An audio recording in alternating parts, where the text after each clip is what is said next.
On May 18, 2024, local time, a special person was honoured at the commencement ceremony of the Stuart Weitzman School of Design at the University of Pennsylvania in America. Nearly a century late, Lin Huiyin, a trailblazer of Chinese architecture, finally received her long overdue degree certificate. Lin was born in 1904 and died in 1955. She was modern China's first female architect, as well as a poet and writer. In her youth, Lin went to study in the US. Due to her gender, she was initially rejected by the University School of Architecture.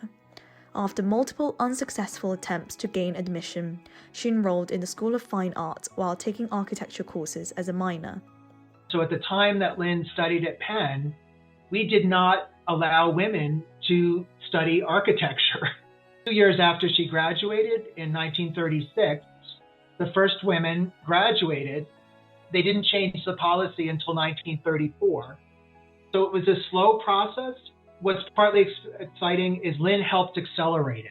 Lin helped move things forward. There were other women. She wasn't the only woman there. How could we ignore the fact that there were a group of women who were not allowed to graduate, but then went on and practiced architecture and that. So it was absolutely the right thing to do. And it's exceedingly rare to do what we did, to give someone a posthumous bachelor degree. It really never happens. And it really was Fritz Steiner, the dean, who knew how to make that happen. Over 2.5 years, Lin excelled in nearly all courses in both fine art and architecture. She eventually obtained an art degree and graduated from the Department of Fine Arts at UPenn. First of all, she did earn a degree.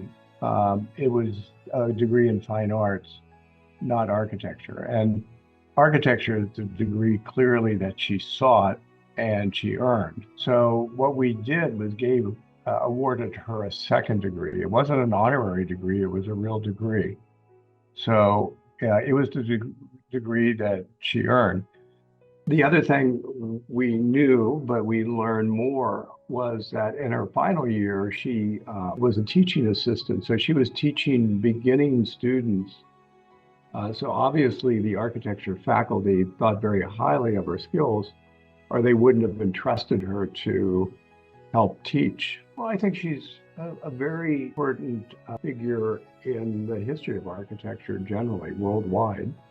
And I'm hopeful that she's certainly well known within China, but she's now, I hope, hopefully even more well known outside of China. After Lin returned to China, she dedicated herself to the study and preservation of Chinese architecture. She contributed to the design of the national emblem of the People's Republic of China and the monument to the people's heroes. She also pursued innovation in cloisonné lacquer craftsmanship. I think her work in that kind of crossing cultural divide to magnify things about her own culture to a totally different group of people when she was in school and also when she was working on research projects in the US. I think also that is being echoed by the students who are at Weitzman. Throughout her life, Lin consistently maintained a deep passion for architecture, a profound respect for history and culture, as well as an unwavering pursuit of art and beauty. My family and I were thrilled by this news and are deeply grateful to the Weitzman School of Design at the University of Pennsylvania for awarding this posthumous degree to my great-grandmother. I would also like to express my thanks to Dean Fritz Steiner for discovering this historical incident and taking the initiative to rectify the situation. And then also, I'm truly honored to have been accepted to the Masters of Science in Historic Preservation program this year at UPenn, 100 years after my great-grandparents matriculated. I look forward to continuing the meaningful work of my great-grandparents, but also pursuing a worthy life mission of preserving our shared heritage and monuments around the world, as well as utilizing my work to foster positive cultural exchange that spans beyond national borders.